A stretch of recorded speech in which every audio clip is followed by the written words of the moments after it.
Hello, everyone, and thanks for joining us on this episode of the Pave It Forward podcast. My name is Phil Metzger, and with me is Kevin Gray, and we are here to help leaders in the paving industry who are looking to run more efficiently, meet their ideal customer, and improve the lives of those around them through meaningful work. Kevin, how are you today, my friend? I'm doing great, man. I'm doing good. I've finally we've been busy, so I finally had a morning here and had most of the day yesterday actually to get caught up. We had the two festivals the last weekends back to back, and it's great. The phone's been ringing off the hook, which is I shared something out of my story the other day that I liked quite a bit. It said something along the lines of don't complain when your plate is full, when your end goal or desire is to be able to eat. So going through a little bit of that, but the perspective there is, man, I wouldn't want it any other way. So it's busy, things are good, and just being able to get caught up helps calm me down a little bit. You get, when you're doing multiple tasks and wearing a bunch of hats, being an entrepreneur or starting a new business, being involved with a growing business or even an established business, I don't care who you are, how good you've become, how much work or task you've got delegated to great team members, and if you own the business and you're the one that's ultimately responsible at the end of the day, it's a never-ending kind of job. So I'm just embellishing in that, man, and it's a grind, and I'm having a lot of fun. So Absolutely. Yeah, how are you, dude? I'm great. I noticed that I guess when you have this, you really treat it like an opportunity for owning a business, and it's also something that is motivational and you enjoy. I find myself enjoying going to sleep and thinking about business when there's too much on my plate. Like it's just more enjoyable to figure out those things rather than be in the mode where you're hungry, and just trying Yeah. to make sure you're doing the next thing to even put food on the table for the next day. So, yeah, it's kind of like that here, and it's a really good feeling. So, we're just, Yeah. again, just like you, embracing the challenge. Luckily, we have some good supporting partners and situations where we can take a little bit of extra time, whether it be on nights, mornings, or weekends, and really take advantage of this because, when it comes down to it, the more food we can put on our employees and other people's plates, the more we're guaranteed that food for a longer amount of time and to keep doing what we're enjoying.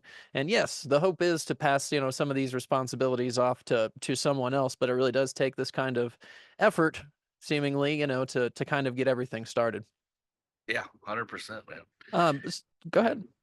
No, I was just, we were out paving Wednesday, and all these calls kept coming in, and the estimates were looming, and you could, because one big area where our industry always struggles is, to me, it's become easy things, but it's answering the phone, showing up, getting people their information they're requesting from you in a very timely manner, not in a, oh, we'll get it to you in a week or so kind of manner, but like, let's turn it around in 48 to 72 hour kind of manner. And I noticed myself Wednesday, out there running the paver, and I was getting stressed out because all of the other things that were pulling at me from the phone were kind of weighing on me, and finances are weighing on me, and the budgets, and going into winter. And I had to take just a minute, and thank God I've got a program today that allows me to kind of dive into myself, and has given me some tools when I know that things are starting to fester or feel weird or self-centered or whatever inside of me, that I can call a timeout and have a little gratitude and a little perspective and get right back in the game. But man, and I'm grateful that I'm able to do that today, because Sure. in the past, that stuff could ruin a day, not just for me, but for everybody else involved that's out there in the field with me. So Well, yeah, that process, I don't want to necessarily overlook that, but I do want to emphasize that you feel it's important to be able to.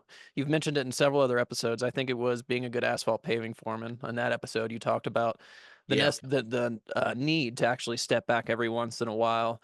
And obviously, it's not always about keeping the paver moving. You got to keep some sanity in there. But that's good. Something before we dive into some of that off-season prep that you were kind of alluding to. You're approaching your 500 days sober, and I just wanted to bring that Yeah. up. It's something that you hold important to you as something that has changed your life, but also you've stepped up in several different ways, just as far as offering your ear to someone that may be, going through that same situation, or just someone that may need to hear it. So I just wanted to say congratulations on your 500 days, and wondered if Thanks, you could man. just quickly talk about that, because I know, especially in the manual labor industries, things where industries get hard, where there's just a lot of work, you tend to find a lot more of that disease going on. So first of all, congratulations, and yeah, too, what do you have to say about that? Well, I mean, don't congratulate me quite yet. Today's 4.99, so I got, Okay, I gotta okay, I gotta get through another day, and I have that's what the faith. program's taught me too, man. Just Sure. to take it one day at a time, and I know that's cliche, and people that don't really understand that can roll their eyes at that and say, but it really is kind of whether you've got one day or 10,000 days, it really is just surviving in advance and one day at a time. We were talking a little before we came on that you just had a friend of your family that this disease had just taken from us, who had quite a bit of sobriety. And I see it a lot of the times in a lot of the rooms that I'm in, and people that have had, 5, 10, 20, sometimes even 25 plus years of sobriety. Maybe they get a little distant from the program or whatever, and it this disease is so serious that it just takes one drink or one use to start that spiral back down, and a lot of times it happens a lot quicker uh, than it did the last time we may have relapsed or whatever. So Sure. I take it seriously. I take it a day at a time, and God willing, yeah, tomorrow will be 500 days. And just talking about the stress I was enduring Wednesday. I mean, a year and a half, 2 years ago, I would have had a much easier, much quicker solution to that stress I was going through. I guarantee you that. I mean, Sure. there's and that's why it can be so challenging in this industry and in these blue collar industries, because it is physically, mentally, emotionally demanding. Sometimes it's just easier to get that quick relief or that quick, stress or burden off your shoulders by putting something in you that alters the way you're feeling. So, um, I'm fortunate. I've got different tools today that I've learned over the past year and a half to help me deal with life. Basically, it's teaching me, how to be a grown up and to be a man. Really, like, really be a man for the first time in my life, probably. So Sure. it's pretty Sure. cool, man. Yeah, absolutely. Actually, when you first referenced the program, you go through when you're in the heat of the job, Yeah, everything, or you talk about wearing so many hats and being stressed out, everything that's worth it is really one day at a time. Um, yeah, and yeah. so it's That's obviously right. magnified when you have that addiction. So please get help if you need it. And keep going. Absolutely. Life is an opportunity. And when you have some of those diseases, it just it takes those opportunities away. So keep going. Thoughts and prayers for everyone out there that's going through it, and for that family of the one we just lost.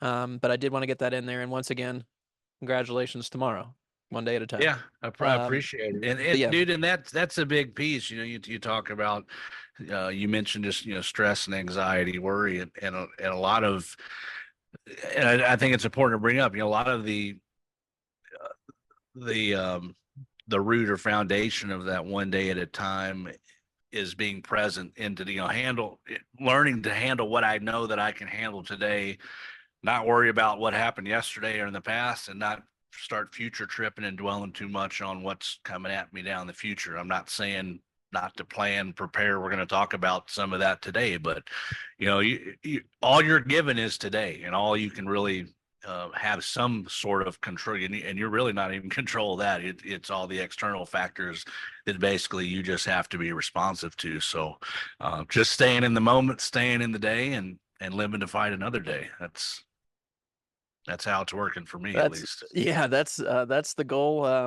That's the goal. And kind of speaking on that, you got to get through the off season as a business owner. Yeah, Uh, man. we You've started to allude to it over the past month in a couple different episodes, and with this episode, we're just going to kind of do the surface level things, just the kind of things you want to be keeping in mind as the off season is coming up. because, as you know, the weather can creep up on you fast. All of a sudden, Thanksgiving's around the corner. October's here. All the leaves are off, and all of a sudden you're hitting a wall where maybe you're not getting as much near as much business as you thought you were. So we will definitely get into the nitty gritty this off season, and we're very excited to talk about that here in about a few weeks or so. But I thought I'd start off with budgets because that's kind of the foundation. You have to make it financially through the winter. Number one, two, you have to really be able to sit down and kind of assess where you're at. If you want to make any changes for the next year and improve, you kind of need to know where you're at. So I thought we would just start with the base foundation of the budget. So when you think about, your approach for creating a budget, or when you are thinking about the off season coming up here, Kevin, what factors are you keeping in mind? What flags are going off in your head that this is something we need to tackle in the off season, or this is something that's a problem? Well, I mean, again, it's and we've talked about this ad nauseum on this podcast, but we have done so because it's so important, and that's you got to have good data to be able to um, reflect on where you've been, where you are, and where you're going. So you've got to kind of take a three-part approach uh, to forecasting or establishing a good budget or making some good projections or laying out a blueprint on how you and a lot of it's how you think, but it's how you think based on the data that you've got at your disposal to figure out what the next year is going to look like. I mean, there were plenty of years early on where um, we would just assume or anticipate or guess, probably more so just guess at what our next year's revenue was going to look like. Well, we did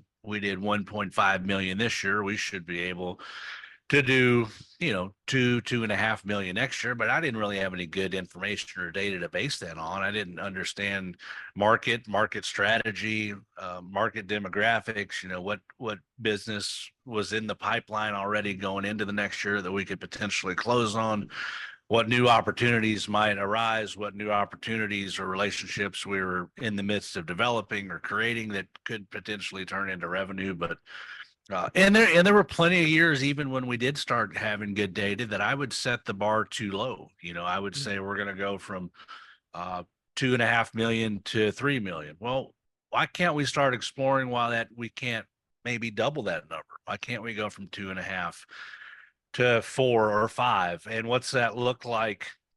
Not just from a revenue standpoint, but can we even install that much work? If we Mhm. were to what kind of equipment do we have? What kind of personnel do we have? What kind of sales staff do we have? What kind of opportunity or expectation do we really have to say we can double our revenue? Mhm. That all sounds well and good, but do what kind of equipment may we need to invest in to be able to produce twice as much work? What kind of people may we need to invest in, or workforce, labor force may we need to look at hiring and adding to the team, and what are the costs involved with that? So I've always just kind of started um, with a realistic revenue number, and then you back all the numbers into it and work the numbers into it, and ultimately try to not affect your net profit as much as possible, as least as possible, and even try to figure out how to get a bump in that. So it's a lot of profit and loss statement analyzation. It's a lot of um, just really diving into your books and diving into your numbers and diving into the data of the jobs. How do we do on the jobs this past season?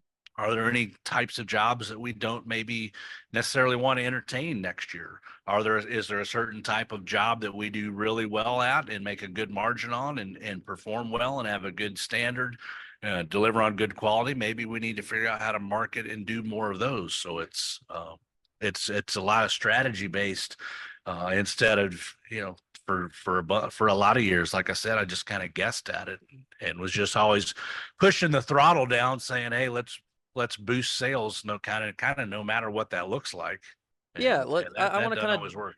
I want to kind of dive into that mentality because I'm just kind of putting together that shift between a combination of you talking about your early career and also working with you for 7 or 8 years now.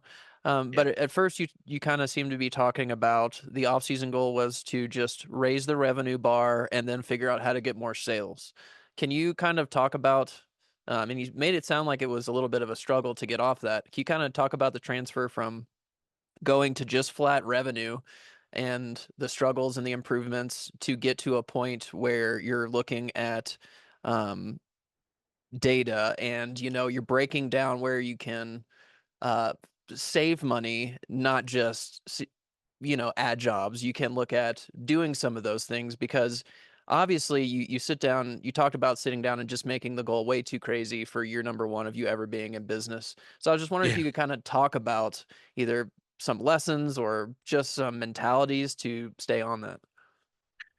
Yeah, I mean, and it's quite foolish. At least it's foolish to me now, but just because I've been doing this for 16, 17 seasons, just to say, we're going to break the revenue bar by doing more work and doing more jobs and getting more pavement on the ground, no matter what that looks like.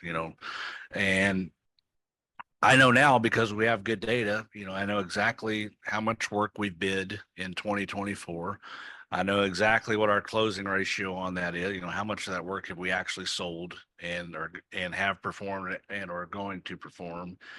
And I also know, what our average job size is. We've done I've got it in our data there. I was looking at the other day. Our average job size for this season is $7,500. It's right around that $7,500 mark. And you can grow revenue by not doing you can actually grow revenue by doing less work or completing less jobs if we can figure out a way to get in front of folks that have larger scale projects for us. Maybe we get into more commercial paving or really start emphasizing that we want to get into just larger driveway paving and maybe we are trying to do too much. And look, when you're starting off, when you've got to generate jobs and spread brand awareness and get your name out there and be responsive to the community, you are going to do the smaller jobs because it's what you've got to choose from. So I'm not saying that's going to happen overnight either, but can we do the same number of jobs next season and just maybe see if we can double our average job price up to $15,000 a job, and we do the same amount of jobs, and now we've essentially doubled our revenue. And by the way, if we've done that maybe by not having to mobilize as many times or make so many moves during the day, right now there's some days when we've got to do 3 or 4 different, smaller residential projects to make it worthwhile to go out for the day.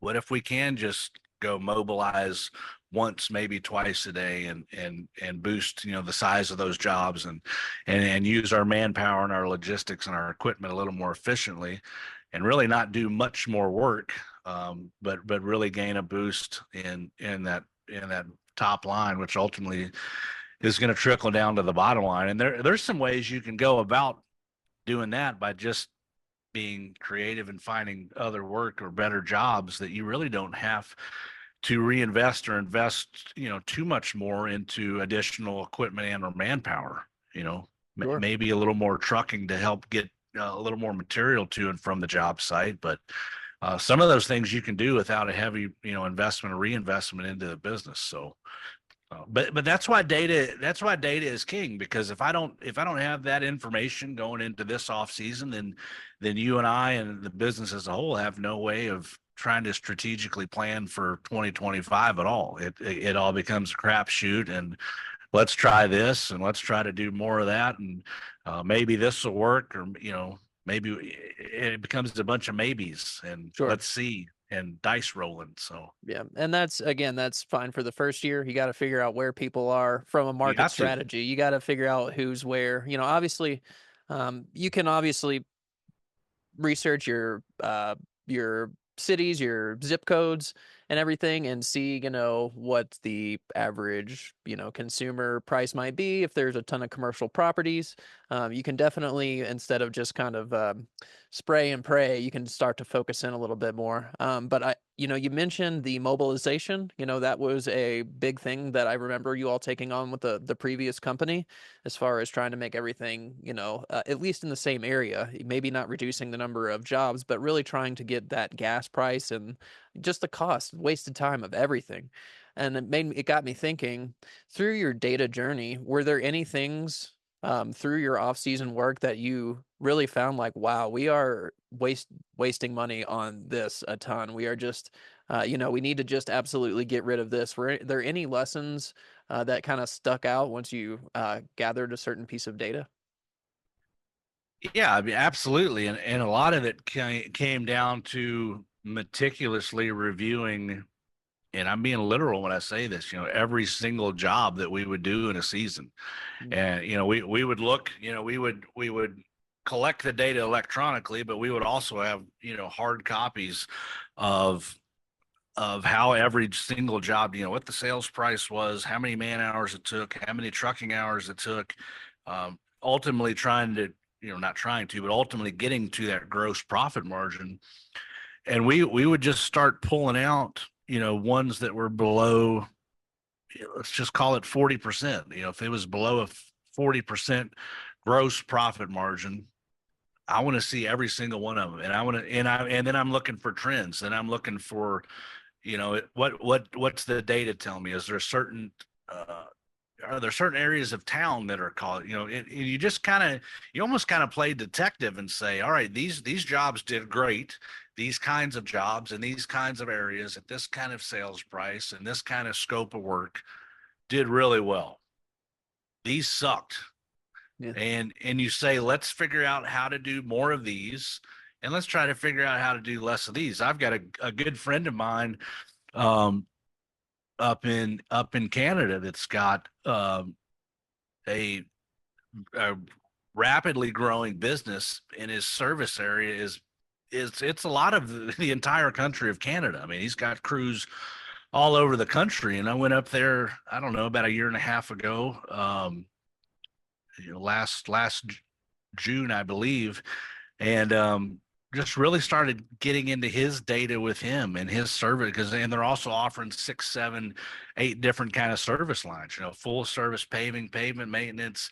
They're even doing some pressure, just kind of exterior facilities maintenance kind of thing. And it's like, look, these, you need to cut out about, I think we cut out half of the service lines that they're offering. Saying these, yes, they're nice to offer to your consumer, but you're losing your ass doing so. Like, and it looks like you're obviously gaining revenue from it, so it looks like you're making money, but these things are, the margins are 10, 15, maybe 20%. You've got these other service lines where you're hitting 50, 60, 70%. Let's focus on how to market those and get really good at that kind of stuff, and just let that other stuff go. I mean, so, but you, again, you got to have the data, you got to have the numbers, you got to you got to take the time to look through that job history. I mean, in the old business, when I talk about looking at job history, we're doing 6, 7, 800 jobs a year, and we're literally taking a week or whatever it takes during the off season to go through that stuff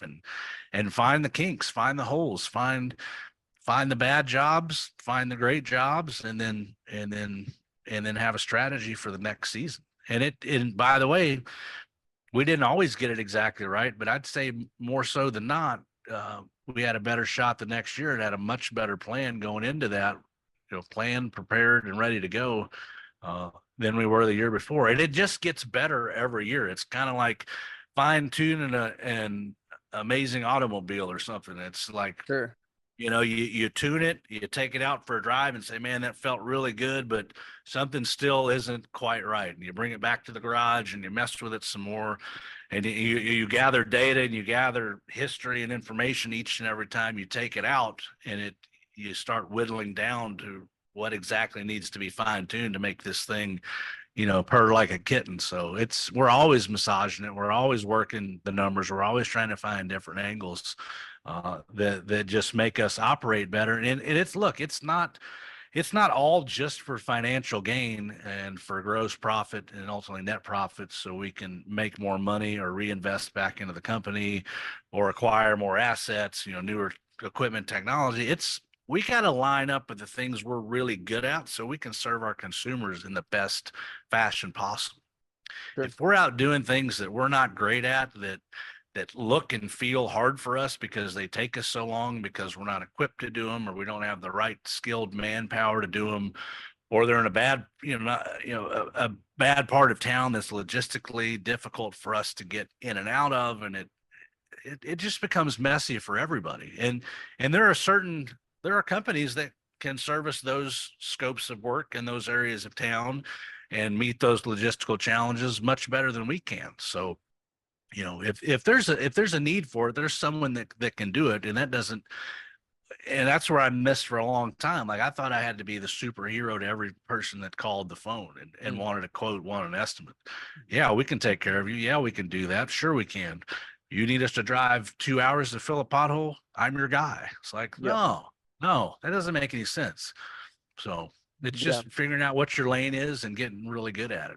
Yeah, no is a very, very necessary quality as you grow in your business career. It It, has to it'll be. it'll be, and it's weird. You almost start getting joy out of saying it sometimes. It really makes you feel much better to say no to that pothole 2 hours down the road, to have that experience and to be able to fall back on that. And it's okay to say no and be honest with people why it's a no. It's okay to tell Sure. people, I don't think we're a great fit for the solution you need solved. My very first mentor in this industry, when I think I asked him the question, I was like, when did you figure out how to start, legitimately making some money in this business?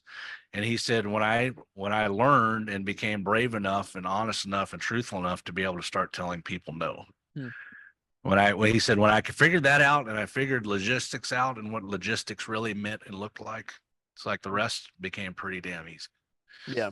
Yeah. It's You know, I've even I relate it to my own company because that's the reference, but it's really enjoyable once you get that machine running, as you say. I'm finding a lot of joy in time blocking, like actually getting the timing when everything is supposed to be happening throughout my week down. Like I may be 15, 30 minutes off, some places, but it feels so good at the end of the week to execute the plan and know that you just did a lot more work, better work maybe, than you did a couple months ago, and you're so much more stress free about it.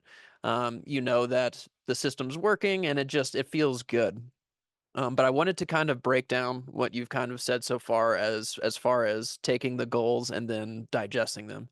You said you kind of you took the driveway example or the jobs example as far as just kind of going through the jobs, seeing what trends you can find. So just kind of picturing this, even if you don't have anything to write with set aside, even if you just start off by trying to find the common trends, and then as you see those trends, maybe taking notes on what those might be just so you can at a later point look at those. And then for me, it's trying to quantize those things. It's if it is, we want less of these types of jobs. Well, where are the more types of jobs and what is the goal for that? So it's really trying to break down those into data. And if you can't break it down into data, it's really, it's more about those little things within the business that makes it feel better. You have to kind of get your staff on board. So I wanted to kind of get your opinion on that. If you go through, you make these changes. Obviously, you're going to count more on your leadership. If you have a sales team or office, you're going to ask them to do somewhat of the same thing. What's it like coming together with your team in the off season and just trying to figure out what these different priorities are for other people within your team and within your office? And then how do you kind of just pull everything in and start to put it into goals for next year? well, I think some of those off-season meetings, and look, if you're not sitting down at least once a month or a quarter to meet with your teams and talk with your people, maybe even get out of the office and just go to lunch or go to Top Golf or just get in maybe a casual setting where people will be open and honest. And but man, those discussions, because as the owner, as the business leader, a lot of the times we only see what we see through our own eyes, and we're only handling what we're handling, and we're being responsive to the things that are on our immediate plates. And a lot of times we fail to check in with everybody else on the team. And Man, and that's the goal of putting together a great team is hiring and bringing people around you that can do things a lot better than you can do yourself even. And when those people can start participating and bringing ideas to the table and sharing insights and giving thoughts and strategies and approaching you with the things that are heavy on their heart or on their mind or ideas they might have, man, that's where a lot of magic can happen. So it's I love and I think that's why I like, I took a lot of time trying to figure out if I really wanted to get back into owning and operating and growing and building a paving and pavement maintenance company again. And I had to do some soul searching. And at the end of the day, uh, it all came back to I love the industry, but more importantly than that, it's like it gives me an opportunity to coach and lead a team again. Like that's somewhere in my DNA, or inside of me, and it probably goes back to my sports past or history or whatever. But I'm the happiest when I'm able to be around a group of people, going to battle with them, and I don't even care. Being the leader doesn't do anything for my ego or anything like that, but I like being able to lead a team and see people grow and see people get inspired and see people do things they didn't think they were even possible. It wasn't even possible that they could do or accomplish. Well, so I think it's absolutely critical to get folks involved and get everybody's thoughts, feelings, ideas out there. And look, you got to be transparent with the info. Like you can't be the only one holding all the cards and saying, "Well, I know what our our finances look like, and I know you got to be able to share that stuff with the team so you all can make if you want to make collective good decisions and make plans and put strategy together going forward. Like there's got to be some sharing of that information so people understand the why, the how, the what it needs to look like, and understand why the leader says, if you're just out there saying we need to do these things without being very specific of the X, Y, and Z of why we need to do these things, because this is where we're trying to get, this is where we're going, these are our goals, these are our strategic visions, then nobody else, you're not going to get any buy-in from the people. So get Right. the people involved, be transparent with them and figure some shit out together, man. It's a beautiful thing. What do you ask of your people to bring to these off-season meetings? Not necessarily physically or mentally, but my question is coming Donuts. from donuts. Fair enough. Don't get candy. Bring candy to the booth. Um, but I was thinking about, obviously it's tough because you're never. I'm not going to say never. Maybe there's that unicorn out there, but you're never going to find someone that's as passionate about your business as you are.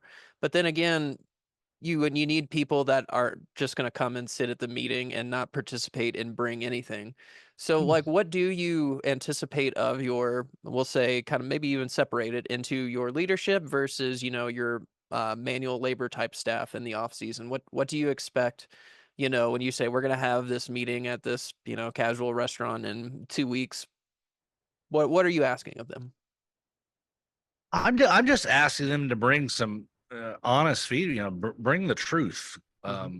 The worst thing for me as a leader is for all the people around me to be yes men and women and just tell me what I think they want me to hear all the time, Hmm. because that doesn't serve any of us well. And some of the best years I've been in leadership have been when I've been able, and this is what I've got to bring. I've got to bring an open mind and an open ear and understand that it doesn't, oh, that's a great idea, but we're going to do it this way because it's the way I feel that it's best.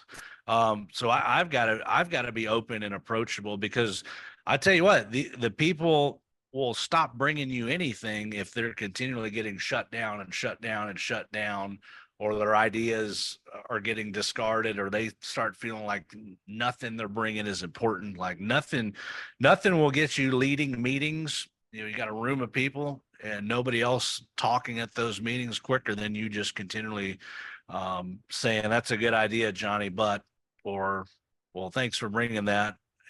That's all, but, or, and, like you got to be willing to be open and approachable as well as the leader. So I look, I mean, we've got management folks, we've got sales folks, and we've got uh, people in the field crew that have just been doing this a year or less that don't, just from the outside looking in, they certainly can't have much to bring to the table, but yeah, they do, because they can tell you exactly how every single one of their days is running. Like, my shovel's been broken for the last 3 weeks and nobody bought me a new shovel. Yeah, I mean, it could be as simple as that. It's like, well, did you Sure. break the shovel and not tell anyone about it? Or did the shovel just get worn out and you've been asking your foreman for a new shovel and he hasn't done it or ran it up the flagpole to where you can have the correct tool to work with every day? So, I mean, it doesn't matter how little, small or insignificant, problems, issues, and idea may seem. Like, we need to talk about them all. I'm not saying we could spend all day talking about all of that kind of stuff, but like, people need to be honest with us, and we need to be approachable as management and leaders. Like, that's the only way it works. Absolutely. Um, You can't say let's have a meeting and then you just dictate and run and mandate the entire meeting. sure. It's something I've noticed. There's something about meetings that just makes people weird, but we've gotten some comments in the past like you've had to have meetings for this, and I think especially in the off season, if you're not trying to communicate with your staff and especially your key employees about what they're going through on a daily basis, because you brought it up, you want to come with a humble attitude, have some empathy, because obviously the top level, everything, the top down version of your company, everything there is, the most that someone knows about your company, but those other people that are in your company are going through it every single day from a different point of view. So I think it's very important to be able to pull that out, in order to be able to grow. And as you said, even with the newer people that are on your team, they'll give you incredible insights, because as we know, one of the hardest thing to do is keep people in this industry. So, if you can gain on that, that's fantastic. Do you ever find it beneficial to, um, have different groups of people meet? Obviously, you have probably, I guess, Oh like yeah. a season wrap up and a season kickoff with all staff. But how do you kind of, because there's so many of these dynamics, within just a small business, between the office So staff many. and the sales, trying the office staff and the foreman trying to get on the same page, the foreman and the workers. Yeah, man. Do you kind of have these just general pockets of meetings that you kind of want to make sure to have in the off season? We do, and absolutely, not every meeting can just be a let's everybody air their laundry kind of meeting. And I tell you, that's another thing that'll get people disengaged or checked out or talking trash about meetings in general or not wanting to participate. Let me just say this: when you have a meeting, I don't care who it's with, uh, you got to start on time, you got to end on time, and you got to have an agenda. Like, you're going, getting heavy into the EOS. I've been through the EOS and used that in business, and it's like, and you got to prioritize that agenda, and you got to focus on those 30, 60, 90-day goals to where we're not getting off topic all the time, and every meeting just doesn't become a bitch session, an event session. And they're supposed to be a 30-minute meeting and they last for an hour and a half, and you got the crew out there waiting to go to work, and then they're going to stop wanting to come in on mornings they know management's having meetings, because they always go 30 minutes longer than they're supposed to, and we're losing all this time. And so, like, start them on time, end them on time, have an agenda, and stick to it. Like, no matter what, like, there's no exceptions. Like, this meeting's we've got 5 minutes on this topic. We're stopping at 5 minutes. If we need to continue in our next meeting, we will. But like, and you got to kind of just set that standard so that you can actually have productive, meaningful, and have good communication in these meetings. Because if you can't stick to those few little things, you just lose people, because people, they stop believing in it. They stop trusting the process of having a meeting, because it's just typically ends up being the same handful of people showing up and bitching about stuff or venting about, and it's everybody's like, man, we can't even stay on task. We can't even have a meeting because we just show up and talk. And the only reason I can say that is because I've been guilty of that. There were years where we ran and held unproductive meetings, and it was exhausting. Sure. Yeah. Yeah, with all the best intentions. But yeah, it's just like anything else, once you take a look at it, if it's not serving your company in a good way, if it's wasting time and all that, then it's a constant learning process, which is of course one of Absolutely. the joys of business ownership. You got to be able to change with change. Yeah, I mean, 12 years ago, I would have told you those vent session, unhealthy, long-winded meetings were productive Yeah. because we're figuring out. It's like now I know they're not. And the only reason I know that is because I have enough wisdom and experience in history now, and have read some books and taken, done the things I've done to understand what a good productive meeting is supposed to look and run like. So I'm not saying you're supposed to know how to do that in year one. Sure. Like Yep, you won't know how to it's do all a it in year one. process. Absolutely. Absolutely. Well, All this stuff we're talking about has evolved over a long period of time, and it continues to evolve every single year that I do it. So, uh, certainly don't have all the answers. We're certainly getting better every single year we do it. So, yeah. absolutely. And if anyone out there has some tips or just some stories, feel free to share it with us. Send us a message. We're also taking applications if you'd like to be on the show for over the winter. We'd love to hear your story as well. So check it out on paveitforwardllc.com. But yeah, we all have different perspectives. We all have a lot of growth to do, and especially if we want to hit those goals and truly take full advantage of the opportunity that business ownership allows. We're going to have to continue to change, even just to stay afloat. We're going to definitely dive in way more into all these different strategies for the off season. And if you're liking what you hear so far, just want to take a reminder to hit that like and subscribe button. It really helps people find our show. But just to kind of recap this episode, we just talked about establishing some budget stuff. You definitely want to go in and just uh, look at your data that you have, see what data points you're missing, and just kind of go from there. Start to establish some goals. We definitely want to look more into those goals, have those off-season meetings. In future episodes, we're going to get to maintenance, training, your employee reviews, your marketing, and then creating a spring backlog going into the next season. We also promised some event goal numbers. We'll be getting to those on social media. We definitely hit those event goal numbers, at least most of them that we had aimed for in a previous episode. So just all that to kind of say, well, there's definitely more on this coming. But Kevin, just as far as the off-season mentality in general. It's something that can be Glad you asked. very dreaded. You know what I mean? Yeah. Because it feels like Yeah. it can creep up, and we've talked about getting your data right and everything. But I just wanted to give you a chance to kind of throw some last thoughts out there about what you're feeling and what you should maybe be thinking about right now as a business owner in the asphalt industry. Well, I'm glad you brought this up, and hadn't really thought about it until just this moment. But it's glaring to me, and it's hitting me like a ton of bricks.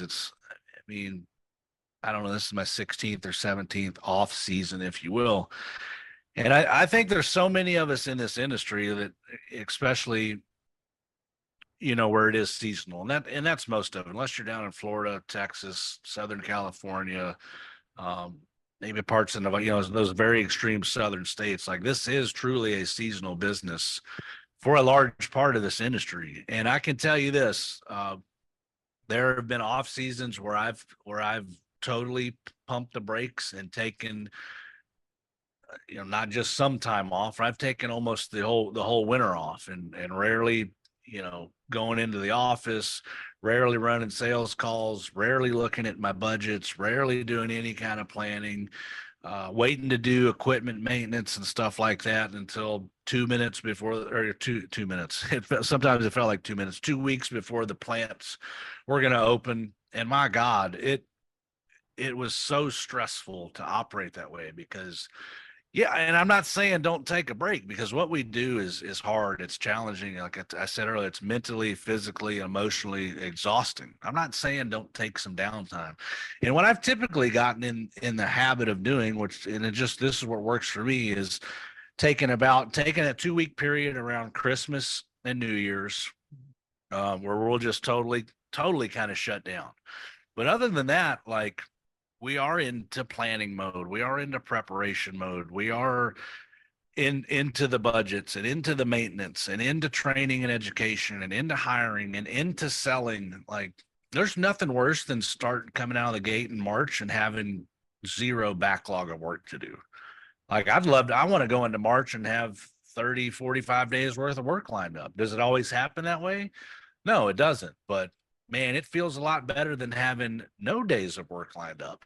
Sure. Because a lot of the times by March, especially when you're first starting, or if you're growing, or even if you've been in this a while, you well know that the money's running out by the time the leaves start growing back on and the flowers start blooming in the spring. So, um, take some downtime, but my God, don't rest on your laurels in the off season and just assume that because you did this in 2024 that same thing is going to repeat itself in 2025. Like you got to stay on the offense, you got to be proactive.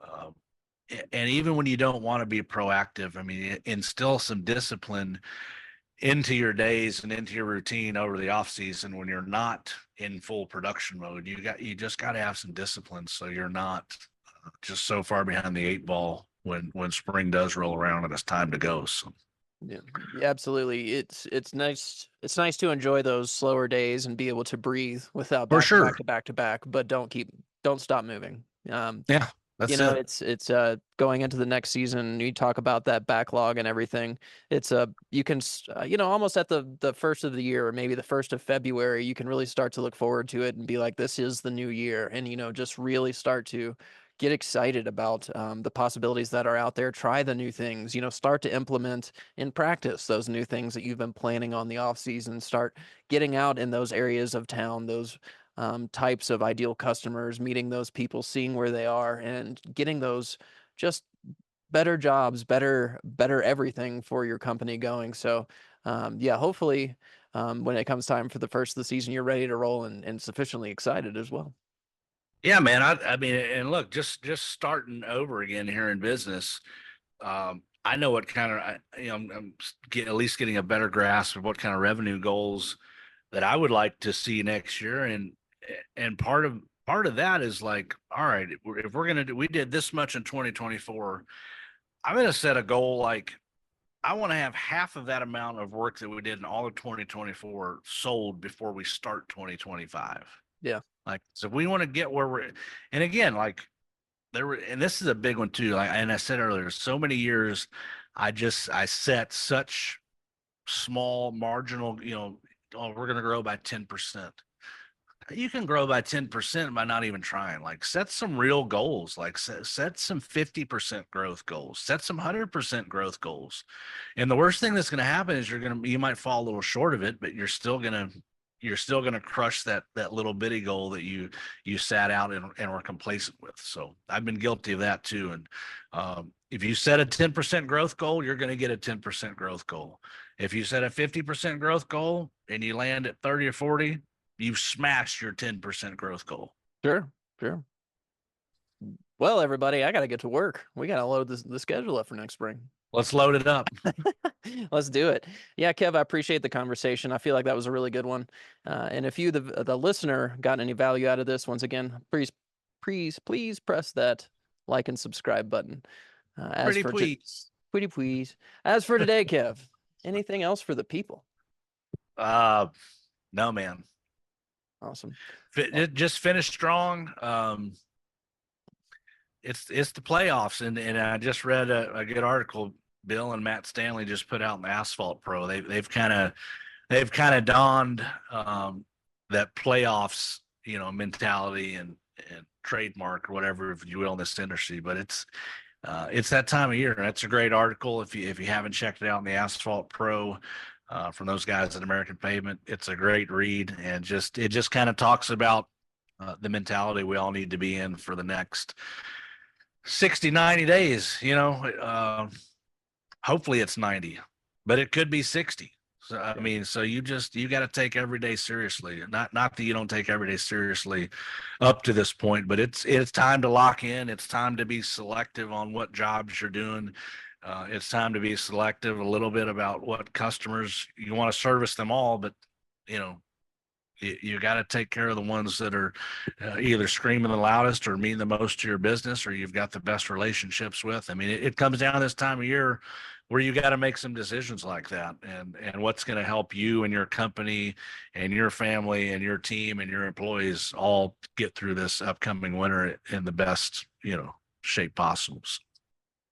Absolutely. Well, if you have any, Sound if you all have any questions out there on how to do that, or even just looking for someone else to join you in your journey, catch us on our social medias at Pave It Forward LLC on Instagram, on YouTube. You'll also find us on LinkedIn.